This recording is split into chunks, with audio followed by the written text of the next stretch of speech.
दोस्तों इस वीडियो में हम शुरुआत करेंगे समुच्चय चैप्टर का सबसे पहला एक्सरसाइज 1.1। सबसे पहला क्वेश्चन आपके स्क्रीन पे आ रहा होगा या यदि आपके पास बुक होगा तो आप देख रहे होंगे कि सबसे पहला क्वेश्चन जो 1 नंबर का है, 1 नंबर क्वेश्चन, जे अक्षर से प्रारंभ होने वाली सभी वर्ष के सभी महीनों का संग्रह। यह एक समुच्चय है कि नहीं है?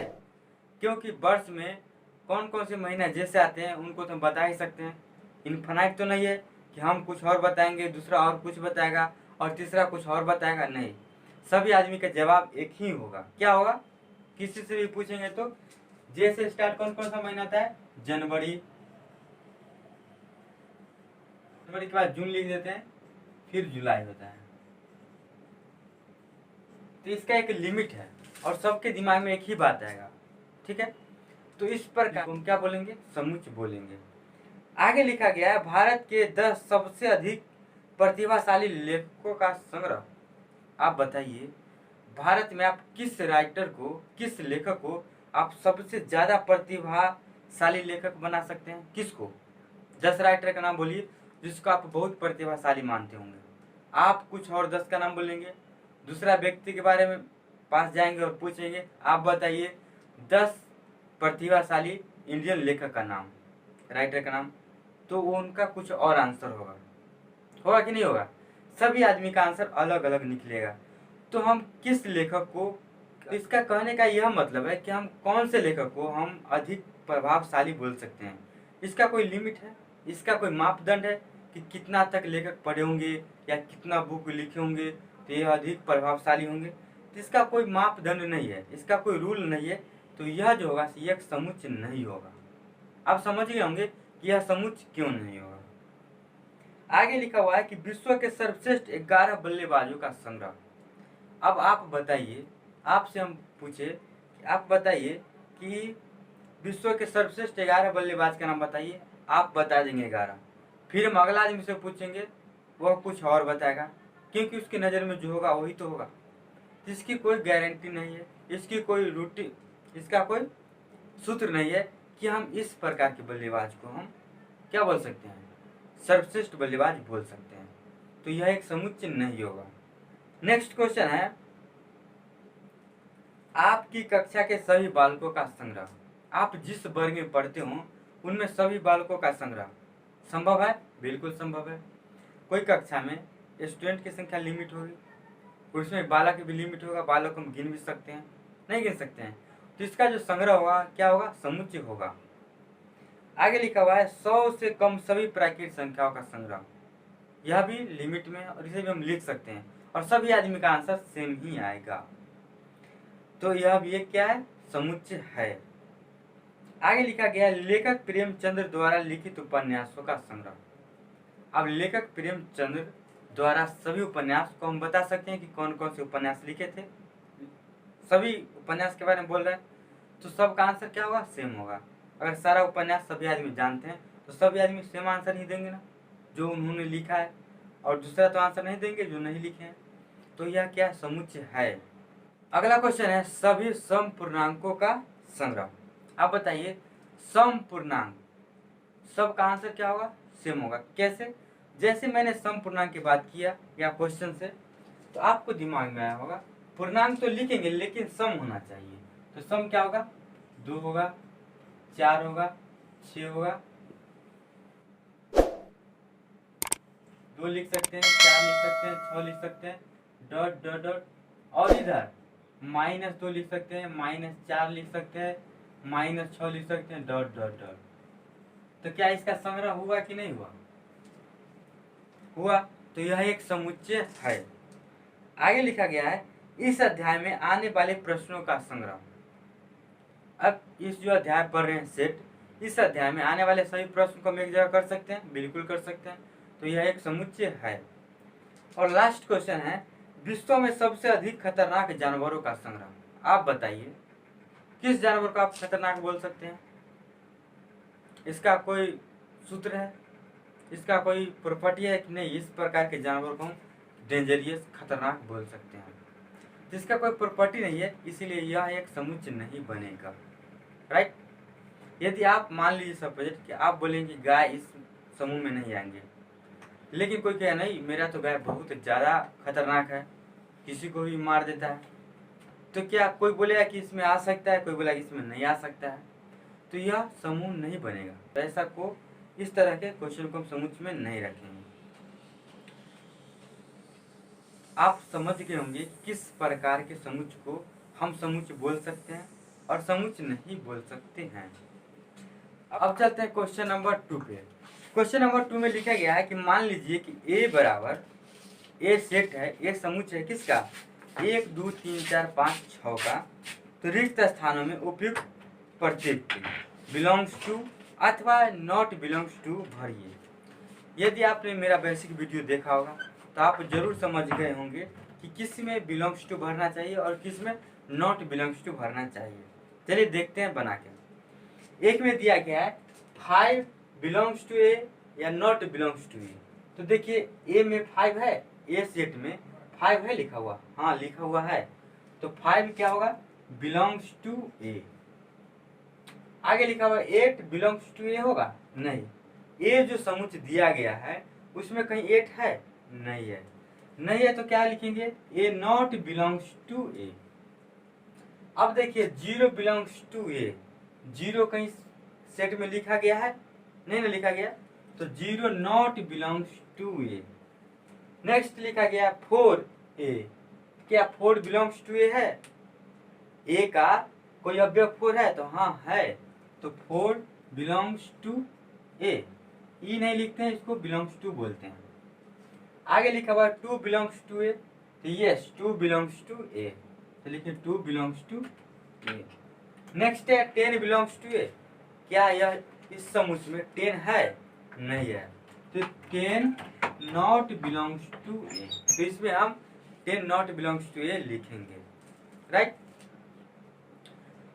तो आशा करता हूं कि आपको क्वेश्चन नंबर 2 भी समझ में आ गया होगा। अब चलते हैं क्वेश्चन नंबर 3 पे, जो आपके बोर्ड स्क्रीन पे होगा या आपके बुक में होगा। इसको मैं डायरेक्ट हल करता हूं, आप समझिएगा, फिर आप अपने कॉपी पे हल कर लीजिएगा। 3 का क्वेश्चन कह रहा है कि निम्नलिखित समुच्चय को रोस्टर रूप में लिखिए। अब रोस्टर रूप में आप समझ गए होंगे कि रोस्टर रूप में कैसे लिखा जाता है। लिखा गया सबसे पहला क्वेश्चन जो है आपको कि a equal to x belongs to x एक पूर्णांक है और x ग्रेटर देन -3 और लेस देन 7, इसका क्या मतलब है और इसे हम कैसे रोस्टर फॉर्म में लिखेंगे। देखिए इसको पढ़ेंगे, x सच दैट x एक पूर्णांक है और x बड़ा है -3 से और x छोटा है 7 से। इसको लिखना है रोस्टर फॉर्म में, तो लिखिएगा आप a इजकल टू मछली ब्रैकेट देना है और x का वैल्यू क्या है, 7 से छोटा है और 3 से बड़ा है, तो 3 से बड़ा क्या क्या हो सकता है, -2 -1 0 1 2 3 4 5 6 7 नहीं लिख सकते, क्यों, क्योंकि x का जो वैल्यू है वह 7 से छोटा है। तो इस प्रकार से आप इसको रोस्टर फॉर्म में लिख सकते हैं, समझ गए। आगे लिखा गया है कि b बराबर x सच दैट x संख्या 6 से कम एक प्राकृत संख्या है। तो 2 नंबर क्वेश्चन का आंसर आप डायरेक्ट ऐसे लिख सकते हैं, a बराबर x क्या है, x जो है x संख्या 6 से कम एक प्राकृत संख्या है, तो प्राकृत संख्या है मतलब 1 2 3 4 5 हो गया, क्यों, क्योंकि x का जो वैल्यू है वह 6 से कम है। नेक्स्ट लिखा गया है 3 का कि c equal to x such that x 2 अंकों की ऐसी प्राकृत संख्या है जिसके अंकों का योग 8 है। तो इसको आप लिख सकते हैं 3 नंबर वाला को a बराबर नहीं, यहाँ b दिया गया था तो यहाँ b नहीं लिखेंगे, यहाँ c बराबर दिया गया था, जिस फॉर्म में दिया जाएगा सेट का अगर a नाम दिया गया तो a ही लिखेंगे, सेट का नाम यदि b दिया गया तो b ही लिखेंगे और सेट का नाम यदि c दिया गया तो c ही लिखेंगे। लेकिन ध्यान रहे कि जो सेट का नाम होता है वह कैपिटल लेटर में होता है। आगे दिया गया है 3 का c बराबर एक्स सच दैट एक्स दो अंकों की ऐसी प्राकृत संख्या है जिसके अंकों का योग 8 है। अब अंकों का योग 8 है तो कौन कौन सी संख्या होगा?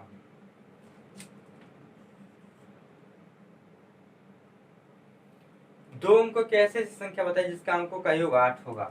17 लिख सकते हैं, 26 लिख सकते हैं पहले, फिर इसको उल्टा करके लिख देंगे, 26 ले लिए। 35 लिख सकते हैं, सबके अंकों का योग 8 है। 4 ले सकते हैं। अब क्या लेंगे? 5 लेंगे, तो 5 आप क्या उलटने लगा, तो 5 ले सकते हैं। फिर इसको पलट देंगे, 26 को उलट देंगे तो 6 ले सकते हैं। 17 को पलट के हम 7 ले सकते हैं। और एक लास्ट में हम 8 भी ले सकते हैं। इसको भी यदि हम ऐड करेंगे तो 8 ही आएगा। तो ये हो गया 3 नंबर क्वेश्चन का आंसर। समझ गए होंगे। देखिए सबको ऐड कीजिए, 178 268 358 448 538 628 718 808। अब क्वेश्चन नंबर 4 में d इजकल टू कह रहा है कि d equal to x such that x एक अभाज्य संख्या है जो 60 की भाजक है। मतलब एक ऐसा संख्या होगा जो अभाज्य संख्या भी होगा और 60 का भाजक भी होगा। तो इसको हम कैसे लिखेंगे? इसको आप इस प्रकार से लिख सकते हैं कि d बराबर अभाज्य संख्या भी है, तो सबसे अभाज्य संख्या छोटा क्या होता है 2, और 60 का यह भाजक भी है। नेक्स्ट क्या होता है 3, और यह अभाज्य संख्या भी है और 60 का भाजक भी है। और नेक्स्ट क्या लिखेंगे 5, इतना ही होगा। इससे आगे सर्च करेंगे तो नहीं आएगा। अब नेक्स्ट हल करेंगे क्वेश्चन नंबर 5। दिया गया है कि ई इजकल टू ट्रिगोनोमेट्री शब्द के सभी अक्षरों का समुच्चय, सभी अक्षर लिखना है समुच्चय में। तो ये ध्यान रहे कि किसी को भी हम रिपीट नहीं करेंगे, यह बात परिभाषा में बता दिया गया है। समझे? बेसिक वीडियो में किसी भी अक्षर को हम रिपीट नहीं कर सकते समुच्चय लिखने में। तो लिखा हुआ है ट्रिगोनोमेट्री, तो टी 2 टाइम्स है, लेकिन हम लिखेंगे कितना 1 टाइम्स ही लिखेंगे। तो टी आ जाएगा, आर आ जाएगा, उसके बाद आई आ जाएगा, फिर जी आ जाएगा, फिर ओ आ जाएगा, फिर एन, फिर एम, फिर ई और फिर वाई। ध्यान रहे कि कोई रिपीट नहीं होना चाहिए कोई भी अक्षर। अब क्वेश्चन है क्वेश्चन नंबर 3 का छठा क्वेश्चन, एफ बराबर बेटर शब्द के सभी अक्षरों का समुच्चय। तो इसमें जो भी शब्द रिपीट होगा उसको हम निकाल देंगे और बाकी जो शब्द होगा उसको लिख देंगे, तो ये हो जाएगा क्या समुच्चय। तो लिखें कैसे, देखिए छठा नंबर क्वेश्चन, एफ बराबर क्या हो जाएगा बेटर शब्द के सभी अक्षरों का समुच्चय। तो इसमें देखिए बी ई होगा बी होगा, ई होगा, और डबल टी लिखा हुआ है तो उसमें से एक ही टी लेना है। और फिर ई आ रहा है, लेकिन ई तो हम ले चुके थे, ई लेंगे नहीं, आगे हम आर लेंगे। तो ये हो गया समुच्चय, अक्षरों का समुच्चय हो गया बेटर शब्द का। अब चलते हैं क्वेश्चन नंबर 4 पे। क्वेश्चन नंबर 4 कह रहा है कि निम्नलिखित समुच्चय को समुच्चय निर्माण रूप में व्यक्त कीजिए। 4 का सबसे पहला क्वेश्चन दिया गया है 3, 6, 9, 12। अब आप थोड़ा एनालिसिस कीजिए तो आपको पता चलेगा कि 3 एकम 3, 3 दूना 6, 3 तिहाई 9, 3 चौक 12। यहाँ 3 क्या है कांस्टेंट है, और n का वैल्यू क्या है बदल रहा है कि नहीं, ये 1 2 3 4 हो रहा है। तो इसको आप कैसे लिख सकते हैं, देखिए इसको आप लिख सकते हैं ब्रैकेट में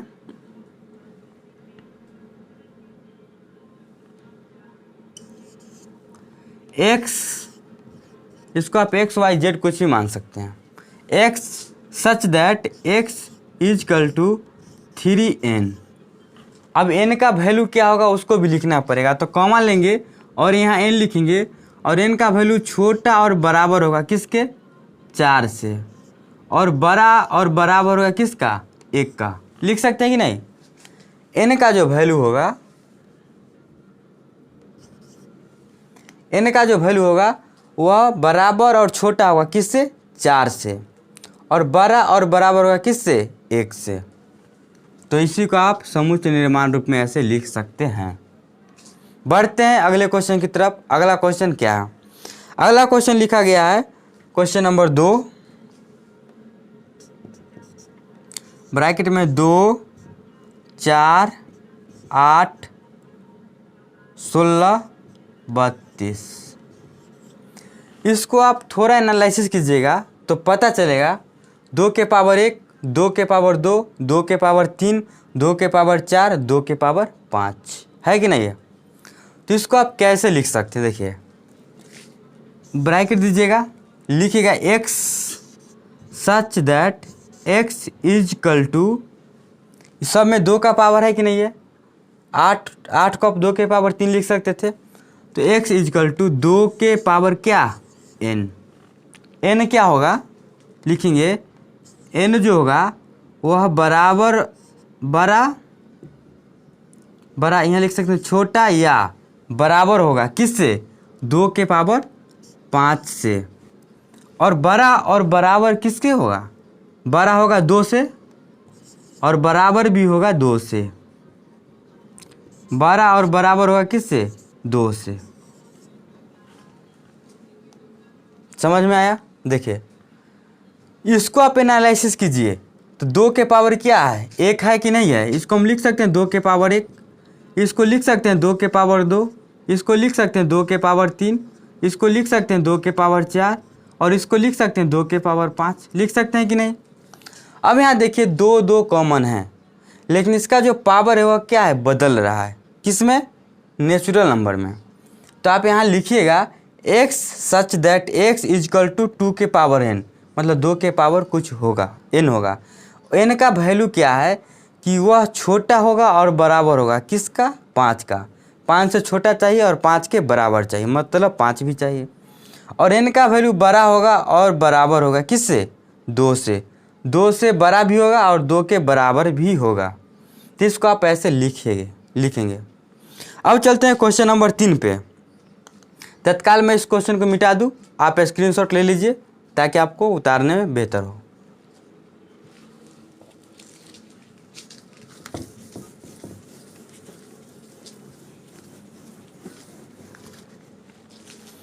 अब चलते हैं क्वेश्चन नंबर 4 का 3। क्वेश्चन नंबर 3 में लिखा गया है 5, 25, 125, 625। जिस प्रकार से आपने पिछले क्वेश्चन को देखा है ठीक वैसे ही एनालिसिस कीजिए। तो यह जो है 5 के पावर 1 है, यह 5 के पावर 2, 5 के पावर 3 और 5 के पावर 4 दिया गया है। तो आप लिख सकते हैं इसको x such that x is equal to 5 के पावर n, फिर कॉमा देंगे और लिखेंगे n जो है वह छोटा होना चाहिए और बराबर होना चाहिए किसका, 5 के पावर किसका, 4 का। और बड़ा और बराबर होना चाहिए किसका, 1 का। 1 से बड़ा होना चाहिए और 1 के बराबर होना चाहिए। आशा करते हैं कि आपको समझ में आ गया होगा। अब चलते हैं क्वेश्चन नंबर 4 का क्वेश्चन नंबर 4 पे दिया गया है 2 4 6 डॉट डॉट। इसमें यदि आप थोड़ा एनालिसिस कीजिए तो आप देखेंगे कि यह 2 का पहाड़ा लिखा गया है, मतलब 2 का गुणज है कि नहीं है। और इसे दूसरे भाषा में हम यह भी बोल सकते हैं, यह जो है सम प्राकृत संख्या है। क्या है, दूसरे भाषा में इसको हम क्या बोलेंगे। अब चलते हैं क्वेश्चन नंबर 4 के क्वेश्चन नंबर 4 पे। क्वेश्चन नंबर 4 के क्वेश्चन नंबर 4 है, चौथा है 2 4 6। इसको यदि आप थोड़ा सा एनालिसिस कीजिएगा, सोचिएगा इस पर, तो आपको यह देखने में आएगा कि यह जो है 2 का गुणज है कि नहीं। 2 एकम 2, 2 दूनी 4, 2 तिया 6 और आगे बढ़ते जा रहा है। या इसे दूसरी भाषा में आप यह भी कह सकते हैं, यह जो है यह एक सम प्राकृत संख्या है। प्राकृत संख्या है लेकिन क्या है, सम प्राकृत संख्या है। तो इसको आप लिख सकते हैं ऐसे, x सच दैट x एक 2 का गुणज है या सम प्राकृत संख्या है। x एक सम प्राकृत संख्या है। इसको आप ऐसे लिख देंगे, आंसर बन गया। अब चलते हैं क्वेश्चन नंबर 4 के 5वां क्वेश्चन की तरफ। क्वेश्चन नंबर 5 दिया गया है 1 4 9 डॉट डॉट डॉट कहाँ तक 100 तक। इसमें यदि आप एनालिसिस कीजिए तो थोड़ा देखिएगा कि यह 1 का स्क्वायर है, 2 का स्क्वायर है, 3 का स्क्वायर है, फिर 4 का स्क्वायर, 5 का स्क्वायर, कहाँ तक 10 का स्क्वायर तक दिया गया है। तो इसे आप क्या लिख सकते हैं, आंसर में इसको आप लिख सकते हैं x such that x is equal to n square लिख सकते हैं। अब n का वैल्यू क्या होगा, तो लिखेंगे n का जो वैल्यू होगा यह बराबर होगा और छोटा होगा किससे, 10 के स्क्वायर से, मतलब 10 से। तो बराबर और छोटा किससे होगा, 10 से। और बड़ा किससे होगा, 1 से, और बराबर होगा 1 के। तो बड़ा और बराबर किससे होगा, 1 से। ऐसे लिख सकते हैं कि नहीं लिख सकते इनका वैल्यू। यही हो गया आपका आंसर। तो आशा करता हूँ कि आपको यह सारी फॉर्म समझ में आ गई होंगी। अब चलते हैं क्वेश्चन नंबर 5 के फर्स्ट क्वेश्चन की तरफ। फर्स्ट क्वेश्चन नंबर 5 कह क्या रहा है, क्वेश्चन नंबर 5 यह कह रहा है कि निम्नलिखित समुच्चय के सभी अवयवों को सूचीबद्ध कीजिए, मतलब रोस्टर फॉर्म में लिखिए या टेबुलर फॉर्म में लिखिए। यदि आपने पिछला वीडियो देखा होगा परिभाषा वाला वीडियो, तो उसमें आपको टेबुलर फॉर्म, रोस्टर फॉर्म अच्छी तरह से बताया गया है, तो आप समझ गए होंगे कि इसे कैसे लिखना है। यदि आपने वह वीडियो अभी तक नहीं देखा है तो डिस्क्रिप्शन में लिंक है, जाके देख सकते हैं। चलिए शुरुआत करते हैं कि इसको बनाएंगे कैसे। देखिए लिखा हुआ है कि a बराबर x सच दैट x एक विषम प्राकृत संख्या है। प्राकृत संख्या तो है लेकिन क्या है, विषम संख्या है। तो आप इसको लिख सकते हैं, डायरेक्ट ऐसे लिखिए। टेबुलर फॉर्म में लिखना है तो सीधा इसका मतलब लिखिए कि यह कह क्या रहा है। तो x का वैल्यू क्या हो सकता है, 1 हो सकता है, 3 हो सकता है, 5 हो सकता है, 7 हो सकता है, कहाँ तक, डॉट डॉट तक ना। x एक विषम प्राकृत संख्या है, तो x एक विषम प्राकृत संख्या तो है लेकिन विषम है, तो विषम वाला को छांट के प्राकृत में से लिख दिए, हो गया आंसर इसका। अब हम चलेंगे क्वेश्चन नंबर 5 के क्वेश्चन नंबर 2 की तरफ।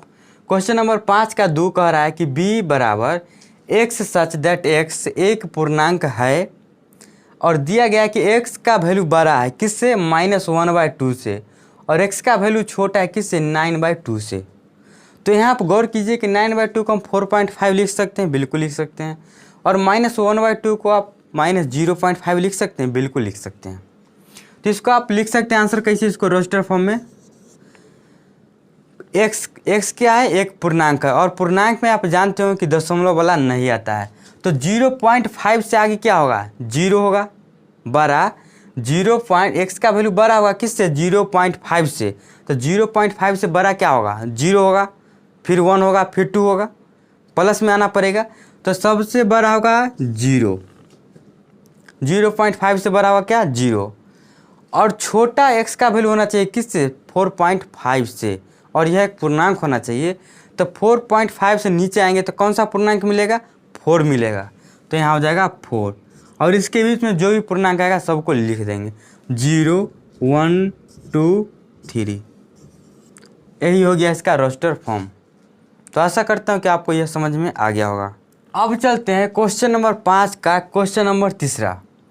क्वेश्चन कह रहा है कि c बराबर x सच दैट x एक पूर्णांक है, और दिया गया कि x स्क्वायर जो है सो छोटा है और बराबर है किसका, 4 का।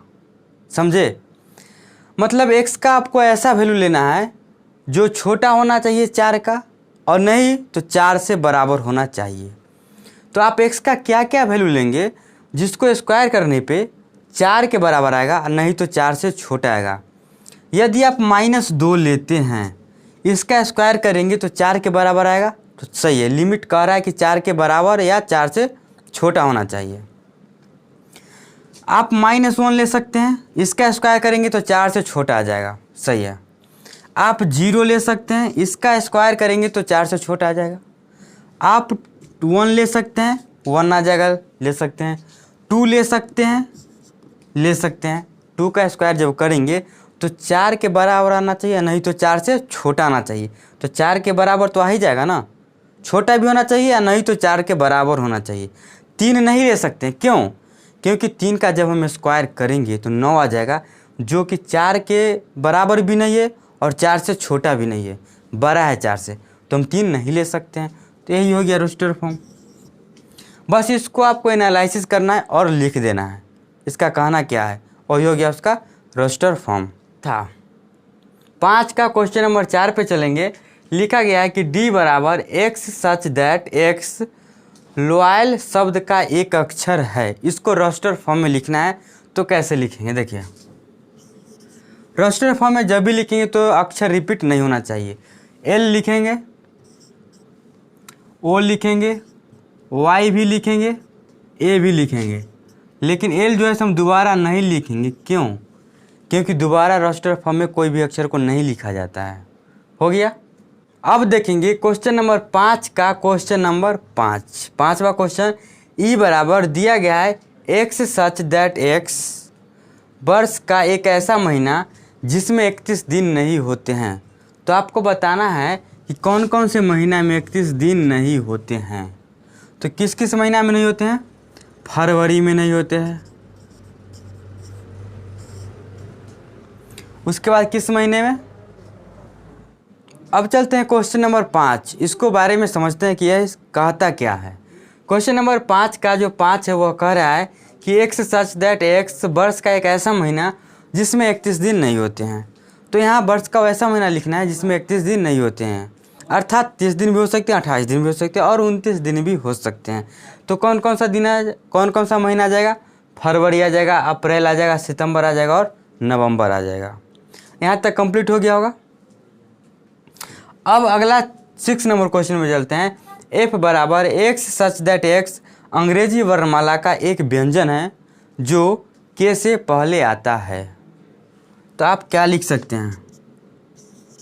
के से पहले कौन कौन आएगा? ए बी सी डी, ए आएगा, बी आएगा, C D E F G H I J, जो के से पहले आता है। तो जे तक लिख दिए। तो यहाँ तक आप समझ गए होंगे कि 5 नंबर क्वेश्चन को हम कैसे हल करें। अब लास्ट बचता है 6ठा क्वेश्चन, जिसमें करना है कि बाईं ओर रोस्टर रूप में लिखित और दाईं ओर समुच्चय निर्माण रूप में वर्णित समुच्चयों का सही मिलान कीजिए। इसको आप खुद से बनाने का कोशिश कीजिएगा, बन जाएगा। यदि नहीं बनेगा तो आप मुझे ज़रूर बोलिएगा, मैं इसे अगला वीडियो में ज़रूर इंक्लूड कर दूंगा एक्सरसाइज 1.2 में। ठीक है, आज के लिए इतना ही। तो फिर मिलते हैं आपसे अगले वीडियो एक्सरसाइज 1.2 में।